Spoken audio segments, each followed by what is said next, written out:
Osama bin Laden is dead. But the butcher of Gujarat lives. And he is the Prime Minister of India. ये बिलावल भुट्टो के जो है वो अल्फाज थे और उस चीज़ को लेके बहुत सारे इंडियन मीडिया के अंदर anchors, analyst, experts, policy makers ये कह रहे थे जी कि बिलावल भुट्टो जब आएंगे तो वो SCO समिट को इस्तेमाल करते हुए दोबारा से इस तरह की कोई बात करेंगे.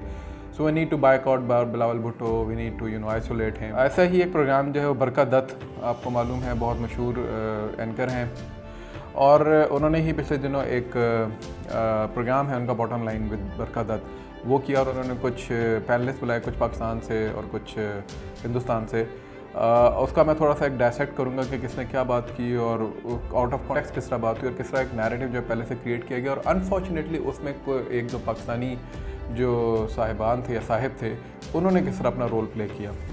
बरका दत्त ने फिर उसके बाद एक क्लिप चलाया फवाद चौधरी का, आउट ऑफ कॉन्टेक्स्ट एक जगह से काट के सिर्फ दिखाया और कहा जी मैं इसको रिकॉर्ड पे लाना चाहती हूँ कि योर पॉलिटिशियन सेट के जी के फवाद चौधरी ने कि जी के पार्लियामेंट के फ्लोर पे कि हमने पुलवामा अटैक करवाया, हमने हिंदुस्तान को घुस के मारा है जनाब स्पीकर. वहाँ पे Fawad Chaudhry never did say that. Fawad Chaudhry ने कभी ऐसी बात नहीं की थी. पुलवामा के वाक़े के बाद जिस तरीके से हमने घुस के मारा हिंदुस्तान को, फवाद चौधरी ने इवन उस आउट ऑफ कॉन्टेक्स्ट क्लिप में भी कोई ऐसी बात नहीं की थी बल्कि क्लैरिफिकेशन दी गई थी कि पुलवामा के बाद जो आपके साथ हमने किया था, जो आपके जहाज़ मार गिराया, इसके बाद अभिनंदन को हमने पकड़ा था और उसके बाद उसको वापस भेजा था. तो ये बेसिकली वो कॉन्टेक्स्ट था कि उनको हमने आपको अंदर घुस के मारा.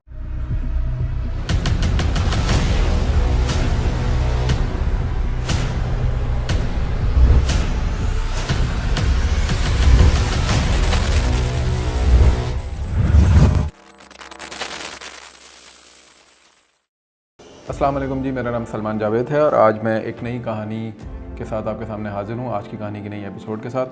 आज जो हम बात करने जा रहे हैं वो SCO समिट जो चल रहा है इस वक्त हिंदुस्तान में गोवा के मकाम पर और उससे जुड़ी कुछ ख़बरें, यानी जिसके अंदर बिलावल भुट्टो साहब जब वहाँ पे गए हैं जो हमारे इस वक्त फॉरेन मिनिस्टर हैं उनके हवाले से काफ़ी जो है तुंदो तेज़ किस्म के बयानात जो हैं वो चल रहे हैं और उसका एक बैकग्राउंड है, उसका एक कॉन्टेक्स्ट है और उसको किस तरीके से डोमेस्टिक एंड के ऊपर और फिर रीजनल एंड के ऊपर इंडिया की तरफ से किस तरीके से निशाना बनाया जा रहा है और किस तरीके से उसको एक ख़ास रंग देने की कोशिश की जा रही है, उसको हम जो है वो यहाँ पे डिस्कस करेंगे. बात शुरू होती है इस बात से कि जी कि इंडिया के अंदर जो है वो एक बात की गई थी कि जी बिलावल भुट्टो ने चूँकि नरेंद्र मोदी के बारे में कुछ अल्फाज कहे थे और उनको कहा था कि well Osama bin Laden was killed, butcher of Gujarat lives. ये बिलावल भुट्टो के जो है वो अल्फाज थे और उसमें उन्होंने ये बात इस कॉन्टेक्स्ट में की थी कि उनको बार बार प्रोवोक किया जा रहा था. एक फोरम था जिसके ऊपर ये बात कर रहे थे.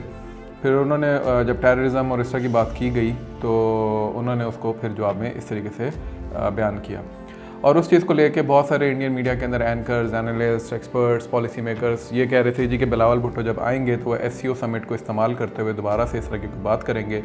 सो we need to boycott Bilawal Bhutto, we need to isolate him, हमें उसको ट्रीट अच्छे तरीके से नहीं करना चाहिए, जयशंकर को उससे मिलना नहीं चाहिए वगैरह वगैरह इस तरह की जो सारी बातें हैं. डोमेस्टिक एंड के ऊपर भी आपको पता है कि पॉलिटिकल पोलराइजेशन बहुत ज़्यादा है तो मुसलसल एक तनकीद जो है वो बिलावल भुट्टो के ऊपर की जा रही है. सरप्राइजिंगली मुझे इस बात पे हैरानगी होती है हमारी स्पेशली जो नेशन है. आई अंडरस्टैंड कि आपके पॉलिटिकल डिफरेंसेस हो सकते हैं, आपको कोई अच्छा लग सकता है, कोई बुरा लग सकता है, लेकिन मुझे कोई भी एक रैशनल किस्म का अभी तक नज़र नहीं आया कि बिलावल भुट्टो जब भी किसी इंटरनेशनल फोरम पे गए हैं तो उन्होंने वहाँ पे कौन सी ऐसी स्टेटमेंट या कौन सी ऐसी बात की है जो कि पाकिस्तान के नेशनल इंटरेस्ट के ख़िलाफ़ जाती हो. हाँ, कहीं कहीं पे भी आप स्टेटमेंट्स को उठा के उसको क्रिटिकली एनालाइज ज़रूर कर सकते हैं, बट मुझे अभी तक कोई भी ऐसा फोरम या कोई भी ऐसी जगह नज़र नहीं आई जहाँ पे बिलावल भुट्टो ने, मेरी नॉलेज के हद तक कम से कम ऐसा ही है, जहाँ पर उन्होंने ऐसा कोई जुमला कहा हो जो कि आपके नेशनल इंटरेस्ट को जाके हिट करता हो. पॉलिसी शिफ्ट्स होते रहते हैं. PTI के ज़माने में कुछ और होगा, पीपल्स पार्टी के ज़माने में कुछ और होगा, PMLN के ज़माने में कुछ और होगा, but it does not mean कि इन पॉलिसी शिफ्ट्स की वजह से आप वो जो ऑफिस बेयरर है उसको पर्सनल जो है वो निशाना बनाना शुरू कर दें. चलें ठीक है, पॉलिटिकल एंड यानी डोमेस्टिक एंड पे तो ये बात ठीक है, but when you go on to the international forum then he is representing your country. लेकिन आप अपने पॉलिटिकल क्लाउड के लिए, और आपको पता है आपका पॉलिटिकल क्लाउड जो है वो बाकायदा शॉक वेव्स क्रिएट करता है रीजनल एंड के ऊपर भी और इवन ग्लोबल एंड के ऊपर भी, और आप किस तरीके से जो है वो रिप्रेजेंट करवा रहे होते हैं अपने ही एक ऑफिशियल को, अपने ही एक रिप्रेजेंटेटिव को दूसरे दुनिया के लोगों के सामने. तो ये अनफॉर्चुनेट है और इसमें एक पॉलिटिकल पार्टी जो है वो बाकायदा उसके एक्टिविस्ट, एक नहीं बल्कि मोस्टली पॉलिटिकल पार्टीज़ के एक्टिविस्ट जो हैं, एक ज़रा ज़्यादा है, पीटीआई के लोग जो हैं वो उसको अपने मकासद के लिए इस्तेमाल करें। लेकिन दुख उस वक्त ज़्यादा होता है, उनका तो चले समझ में आता है, दुख उस वक्त ज़्यादा होता है जब जो जर्नलिस्ट हैं जो अपने आप को ऑब्जेक्टिव कहते हैं, जिनका काम ये है कि उन्होंने ख़बर देनी होती है और एक एनालिसिस जो है वो ख़बर की बुनियाद के ऊपर करना होता है, ऑब्जेक्टिवली देखना होता है, वो पॉलिटिकल एक्टिविस्ट बन जाते हैं और उसके बाद वो फिर इस पूरी कार्रवाई का हिस्सा बन जाते हैं। ऐसा ही एक प्रोग्राम जो है वो बरका दत्त, आपको मालूम है बहुत मशहूर एंकर हैं, अपने आप को वो बड़ा ऑब्जेक्टिव कहती हैं, इन अ वे कांग्रेस के एंड के उस साइड से वो अपने आप को रिप्रेजेंट करवाती हैं। मतलब ये नहीं, ये तो ज़ाहिर वो बीइंग जर्नलिस्ट नहीं कहेंगी, लेकिन ज़ाहिर है वो यानी उनके दौर के अंदर कांग्रेस के दौर के अंदर उनकी ज़रा ज़्यादा गुड्डी चढ़ती थी, आजकल भी है लेकिन उस तरीके से नहीं, आजकल ज़रा अर्नाब गोस्वामी टाइप लोग वहाँ पे ज़्यादा हैं। सो उस जिंगोइज़म के अंदर बरका दत्त भी अपना हिस्सा, अपना किरदार पूरे तरीके से अदा करती हैं जब वो इंडियन मीडिया की बात आती है। और उन्होंने ही पिछले दिनों एक प्रोग्राम है उनका बॉटम लाइन विद बरका दत्त, वो किया और उसके अंदर उन्होंने कुछ पैनलिस्ट बुलाए, कुछ पाकिस्तान से और कुछ हिंदुस्तान से। उसका मैं थोड़ा सा एक डायसेक्ट करूँगा कि किसने क्या बात की और आउट ऑफ कॉन्टेक्स्ट किस तरह बात हुई और किस तरह एक नैरेटिव जो पहले से क्रिएट किया गया, और अनफॉर्चुनेटली उसमें एक दो पाकिस्तानी जो साहिबान थे या साहिब थे उन्होंने किस तरह अपना रोल प्ले किया। और जो बॉटम लाइन विद बरका दत्त था उसके अंदर उन्होंने सबसे पहले जो मेहमान थे जो थे वो एम्बेसडर विवेक काट जो थे, बहुत मशहूर एम्बेसडर हैं, बड़े सीजनड उनके डिप्लोमेट रहे हैं और पहले सीनियर आदमी हैं। तो उन्होंने बड़े गुस्से का इजहार किया और उन्होंने कहा जी कि बिलावल भुट्टो को ने जो वो बात की थी मेरे प्राइम मिनिस्टर के बारे में, तो मैं अपने प्राइम मिनिस्टर से इख्तलाफात रख सकता हूँ डोमेस्टिक एंड पे, लेकिन बिलावल भुट्टो को कोई हक़ नहीं है, अनबिकमिंग स्टेटमेंट थी वगैरह वगैरह, वही वाली बात जो यानी कि while Osama bin Laden was killed, Butcher of Gujarat dead, is still lives. तो ये जो बात थी वो बिलावल भुट्टो ने किस कॉन्टेक्स्ट में कही थी। बेसिकली 15 दिसंबर को जो यूएन जनरल असेंबली का जो हुआ था एक इजलास हुआ था, उसमें जयशंकर साहब जो थे 14 दिसंबर को उन्होंने, यानी 14 दिसंबर 2022 को उन्होंने एक स्टेटमेंट दी थी और पाकिस्तान को टेररिस्ट स्टेट के तौर पे उन्होंने डिक्लेयर किया था। प्रोवोकेशन जो है it was from the Jaishankar side, और स्टेटमेंट में आपके सामने स्क्रीन पे भी आ रही होगी, मैं पढ़ के भी बता देता हूँ। While we search for the best solutions, whatever discourse must never accept is the normalization of such threats. The question of justifying what the world regard as unacceptable should not even arise. That certainly applies to state sponsorship of cross-border terrorism. Nor can hosting Osama bin Laden and attacking a neighboring parliament serve as credentials to sermonize before this council. अब ये एक direct provocation थी from the end of Jaishankar on the 14th of December 2022 UN general assembly के एक forum के ऊपर, और आपका ये जो एक रेटोरिक है पाकिस्तान को मुसलसल टेररिज्म स्टेट के तौर पे या टेररिस्ट स्पॉन्सर स्टेट के तौर पे दिखाने का, वो आप प्रोवोक कर रहे थे और उसका फिर आपको रिस्पांस है। और मुसलसल चूँकि प्रोवोक कर रहे थे कभी कहीं पे कभी कहीं पर, उससे पहले भी आप मुख्तलिफ फोरम्स के ऊपर ये बात करते रहे थे, तो then rightly so Bilawal Bhutto responded and what did he say, वो भी स्टेटमेंट आपके सामने आ रही होगी, मैं पढ़ भी देता हूँ। If you want to see the success of multilateralism then you can allow implementation of UNSC resolution when it comes to Kashmir. Prove multilateralism succeeds, prove UNSC under your India presidency can succeed and deliver peace in your region. ये basically Bilawal Bhutto ने कहा था उससे पहले, जयशंकर की statement से पहले, और बेसिकली एक बिल्कुल सिंपल सी स्टेटमेंट थी कि भाई अगर आप वाकई चाहते हैं कि रीजन के अंदर पीस हो, आप वाकई चाहते हैं कि रीजन के अंदर प्रोग्रेस हो, इकनॉमिक बायलैटरलिज्म की तरफ बात की जाए या ट्रायलैटरलिज्म की तरफ बात की जाए या मल्टीलैटरलिज्म की तरफ बात की जाए, तो उसके लिए ज़रूरी है जो इस वक्त कॉन्फ्लिक्ट है रीजन के अंदर, जो बर्निंग इशू है दैट इज़ कश्मीर, उसको UNSC के रेजोल्यूशंस के मुताबिक हल कर दें। We did not call you a hostile state. We did not call you a state-sponsored state. We did not call or talk about state-sponsored terrorism या state terrorism for that matter. हमने तो simple Kashmir की बात की थी, यानी हमारे FM ने, और आपने उसके मुकाबले में जो रेटोरिक बयान किया वो ये कहा जी कि पाकिस्तान खुद स्टेट के तौर पे टेररिज्म को स्पॉन्सर करता है। So it was uncalled for. उसके बाद फिर बिलावल साहब ने वो स्टेटमेंट दी जो कि इस वक्त ज़ुबान ज़ेद आम है। और उस स्टेटमेंट के बाद जो है वो फिर मुसलसल वो यानी ऑल हेल ब्रोक लूज, और उसके बाद फिर जो है मुसलसल इंडियन मीडिया जो है वो उसके ऊपर रोता धोता रहा, अभी भी रोध हो रहा है। बरकत के प्रोग्राम में भी यही हुआ। सो एम्बेसडर काटजू ने ये जो बात की है, उनको बीइंग अ सीजन डिप्लोमेट ऐसी बात नहीं करनी चाहिए थी। उनको being a season diplomat, being a senior diplomat, ठीक है वो अपने नेशनलिस्टिक एट्रीब्यूट्स को वो शायद लेके चल रहे होंगे, राइटली सो, उनका हक है, लेकिन तारीख़ जो है उसको वो मस्ख ना करें, क्योंकि फैक्ट्स जो हैं वो अब आजकल के दौर के अंदर, इन्फॉर्मेशन के दौर के अंदर बिल्कुल सामने पड़े होते हैं, और आप उठा के देख सकते हैं कि किसने पहले क्या बात की थी, किसने प्रोवोक किया था, उसके बाद फिर उसको क्या रिस्पॉन्स मिला था। उसके बाद जी आए हमारे वजाहत खान साहब, आजकल आप वैज ब्रो जिनको हम कहते हैं, और वैज ब्रो जो हैं उन्होंने फिर बिल्कुल यानी एम्बेसडर काटजू ने तो सिर्फ अपने इंडियन पर्सपेक्टिव को बयान किया ना जी कि मुझे बड़ा गुस्सा है, इनको बिलावल साहब को ऐसी बात नहीं करनी चाहिए थी, बच्चे हैं, छोटे हैं, यंग हैं, वगैरह वगैरह। वजाहत साहब ने तो बिल्कुल पाकिस्तान को फेल्ड स्टेट करार दे दिया। यानी उन्होंने ये समझा कि इस वक्त मेरे पास मौका है और मैं अपने यूट्यूब चैनल के ऊपर जो कुछ इस वक्त खामा वो बयानबाजी करता रहता हूँ विदाउट एनी सॉलिड इन्फॉर्मेशन, मतलब ये it was coming from a person जिसको ये नहीं पता कि APC के अंदर एक टैंक के अंदर क्या फ़र्क होता है, and he was talking about Pakistan and in Pakistan policies and Pakistan strategies and Pakistan future and Pakistan past and Pakistan present. और being a Pakistani it was a shameful sight to see कि एक जर्नलिस्ट होते हुए वजाहत खान जो है वो किस किस्म की जो है वो बातें उसके अंदर कर रहे हैं। और उसमें उन्होंने कहा जी पाकिस्तान इज़ आइसोलेटेड। अब मसले की बात यह है कि पाकिस्तान अभी SCO के अंदर भी गया, और बहुत से लोग इस पर इसलिए तनकीद करें क्योंकि वो शायद ये सोच के बैठे हुए थे कि पाकिस्तान SCO में नहीं जाएगा। उन लोगों को शायद SCO का फॉर्मेट नहीं पता, या उनको ये नहीं पता कि SCO जो है it is not something which is been conducted by India, और इट वाज नॉट इनिशिएटेड और invented by India, it was something else. और इस वजह से पाकिस्तान का वहाँ पे जाना और चाइना के कहने पे वहाँ पे जाना अहमियत का हामिल है।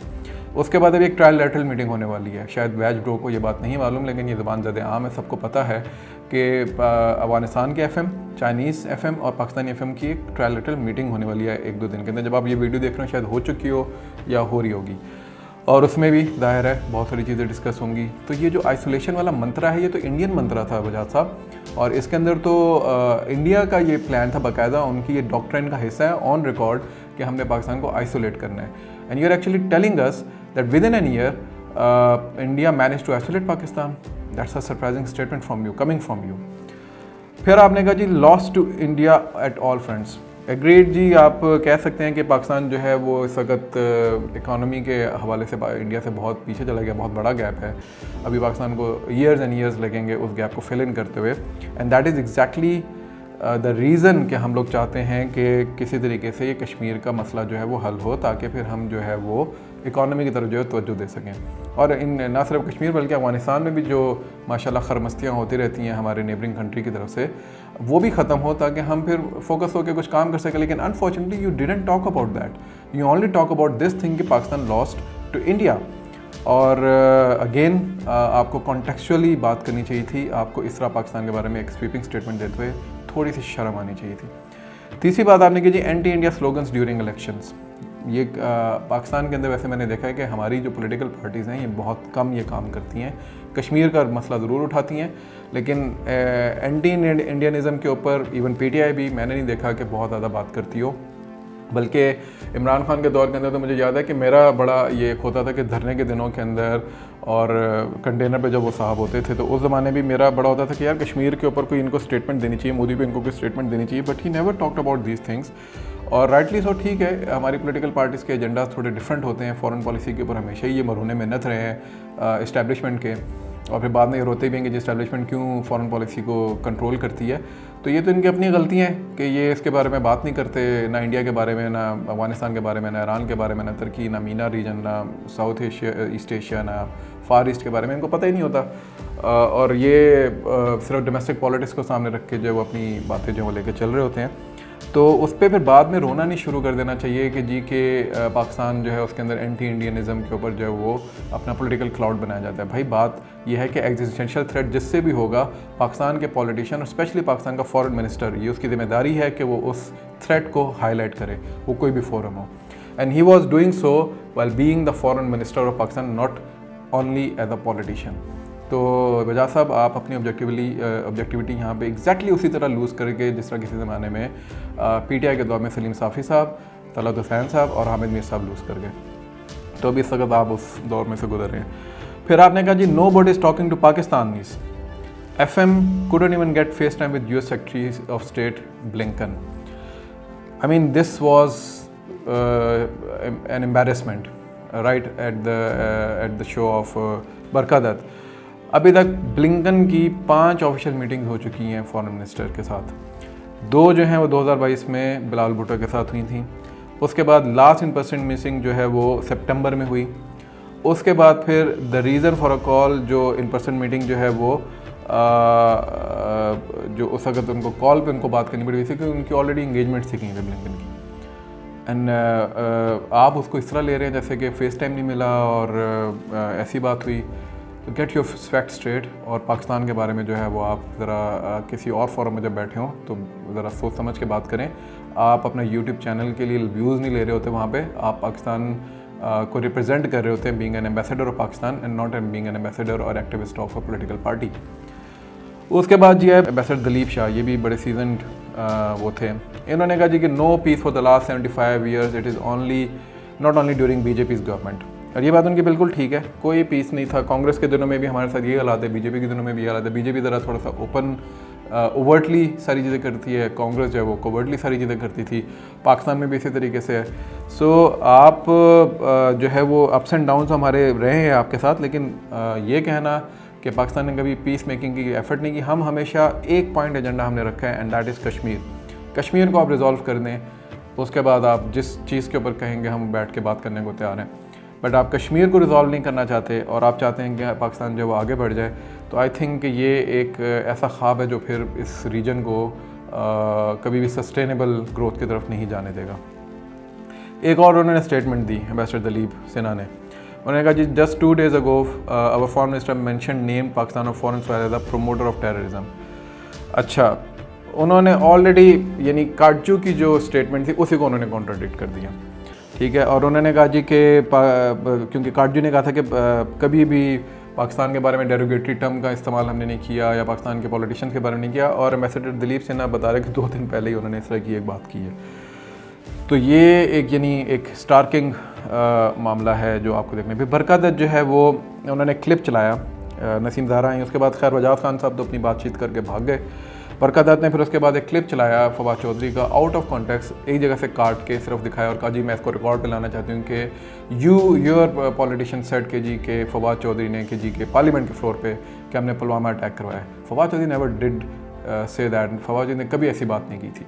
और आपने आउट ऑफ कॉन्टेक्स्ट जो इंडियन मीडिया की आदत है चलवा के, और बड़े मज़े की बात है कि मुझे लगता है कि उस वक्त उन्होंने टेक्निकली ऐसा ग्लिच डाल दिया कि Naseem Zahra couldn't even hear that sound of Fawad Chaudhry, और वो रिस्पॉन्ड भी नहीं कर सकें इस वजह से सही तरीके से।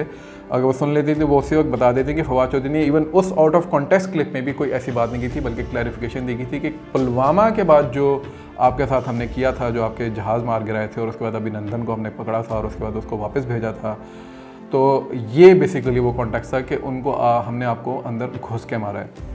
आपने पाकिस्तान को चैलेंज किया था, आपने एक सर्जिकल स्ट्राइक का ड्रामा रचाया था और उसके बाद फिर आपको उसको पे बैक किया गया था बड़े अच्छे तरीके से, और एक कॉन्फ्लिक्ट जो है उसको आप लोग फिर इस तरीके से पेश करना चाहेंगे कि शायद पाकिस्तान ने पुलवामा अटैक करवाया था और मिनिस्टर ने इस तरह की बात की थी। अगेन वजाहत के साथ साथ बरका दत्त को भी जो है वो अपने गिरबान में झांकना चाहिए और देखना चाहिए कि वो किस तरीके से इसी जिंगोइज़म का शिकार हो गई हैं। बल्कि वो तो पहले से खैर ये हरकतें करती रहती थी, लोगों को ऐसा लगता है जो बड़ी ऑब्जेक्टिव जर्नलिस्ट हैं। एक हिस्ट्री है उनकी, उन्होंने किसी ज़माने में किरण सेक्टर के ऊपर भी इसी तरह की एक पूरी स्टोरी की थी, जो कि फिर मैंने ही जाके उसके ऊपर एक वीडियो बनाई थी और उसके बाद पूरे इंडियन मीडिया ने उसको उठाया था। And she was there like के जी कि बरका दत्त ने कहा था जी कि आज पाकिस्तान की ये वाली डिवीज़न आ गई है तो आज वो आ गई है और आज LOC के ऊपर धूम धमाका हो रहा है। व्हेन वी वेंट देयर उस वक्त उधर कुछ भी नहीं हो रहा था और हमने उसकी वीडियो बनाई बाकायदा। जिस बंदे को बरका दत्त ने डिक्लेयर किया कि मुजाहिदीन का बंदा था और वो पकड़ के मारा गया था, उसी बंदे को हमने इंटरव्यू किया। He was alive in Pakistan, एक बेचारा बकरियाँ चराने वाला चरवाहा था और उसका कहीं से ID कार्ड आपने अपनी एजेंसियों के थ्रू कहीं से हासिल करके तो आपने चलवा दिया जी कि ये पाकिस्तान से कोई घुसपैठिया आ गया था।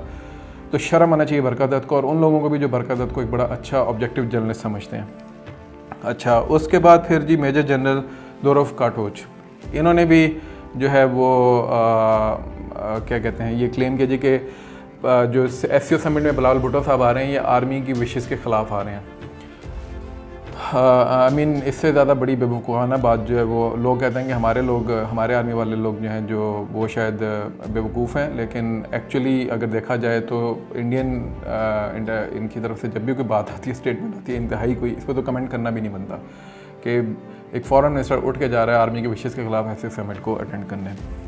अच्छा, ऑब्जर्वेशंस कुछ और भी हमारे तरफ से इन्होंने टोटल 3 बंदे पकड़े, उमर कुरैशी, नसीम ज़हरा और उजाद खान, और उधर से पूरा एक पैनल बैठा हुआ था एम्बेसडर्स का, रिटायर्ड ब्यूरोक्रेट्स का, एक मेजर जनरल साहब को बिठाया हुआ था, और फिर ऑब्वियसली आई वॉन्ट कॉल बरका दुत a moderator, but Barkha Dutt was actually part of the panel. She was actually trying to corner the other two except Wajahat, the other two Naseem Zehra and Umar Qureshi. और वजाहत सिर्फ एक ऐसा था जिसको उन्होंने पूरा आराम से टाइम दिया बोलने का। नसीम ज़हरा को और उमर कुरैशी को उन्होंने बात करने का मौका ही नहीं सही तरीके से दिया, बल्कि बहुत सारे टेक्निकल ग्लिचेस के थ्रू उनको खामोश कराने की कोशिश की गई। आप वो प्रोग्राम अगर पूरा देखें, उसका लिंक मैं डिस्क्रिप्शन में दे दूँगा, वो आप देखिएगा। तो ये इंडियन मीडिया की जो जिंगोइज़म है उसको बिल्कुल उसी तरीके से पाकिस्तानी मीडिया और पाकिस्तानी पॉलिटिकल एक्टिविस्ट भी उठा रहे हैं, और शर्म आनी चाहिए उन पॉलिटिकल एक्टिविस्ट को कि वो इस वक्त इंडियन नैरेटिव को कैरी कर रहे हैं। या का पाकिस्तानी पॉलिटिकल नैरेटिव नहीं, unfortunately this is exactly what Indians are doing and this is exactly what you are copy pasting in your narrative and you should be ashamed of your self while being a Pakistani. अगर आप दूसरों को कहते हैं कि उनको शर्म आनी चाहिए कि उन्होंने पॉलिटिकल रजीम चेंज के अंदर कोई हिस्सा लिया था, जो भी आप लोग क्लेम करते होते हैं अपने पॉलिटिकल नैरेटिव के अंदर, तो you should also be shameful कि उधर तो फिर भी यूनाइटेड स्टेट्स की बात होती है, यहाँ तो आप इंडिया को कॉपी पेस्ट करके जो है वो पाकिस्तान को ह्यूमिलेट करने की बात कर रहे हैं।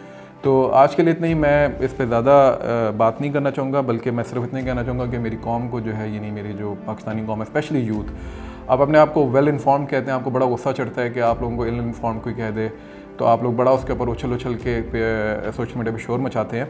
आप लोगों को शर्म आनी चाहिए कि आप 2 मिनट का एक जो है वो गूगल सर्च नहीं कर सकते और देख नहीं सकते कि कॉन्टेक्स्ट क्या होता है किसी भी बात का, हमने किस तरीके से अपने पाकिस्तान को रिप्रेजेंट करना होता है, बावजूद अपने पॉलिटिकल डिफरेंसेस के, बावजूद अपनी पोलराइजेशन के, एक ऐसे फ्रंट के ऊपर जहाँ से हमें हमेशा एग्जिस्टेंशियल थ्रेट रहा है। आप उस साइड पे जाके किस तरीके से अपने मुल्क को और अपने मुल्क के नेशनल इंटरेस्ट को और नैरेटिव को और बयानियों को, जो नेशनल आपका बयानिया होता है, उसको आप ज़िक पहुँचाते हैं। आज के लिए इतना ही, इंशाल्लाह मिलेंगे एक नई एपिसोड के साथ, एक नई कहानी के साथ। बहुत बहुत शुक्रिया।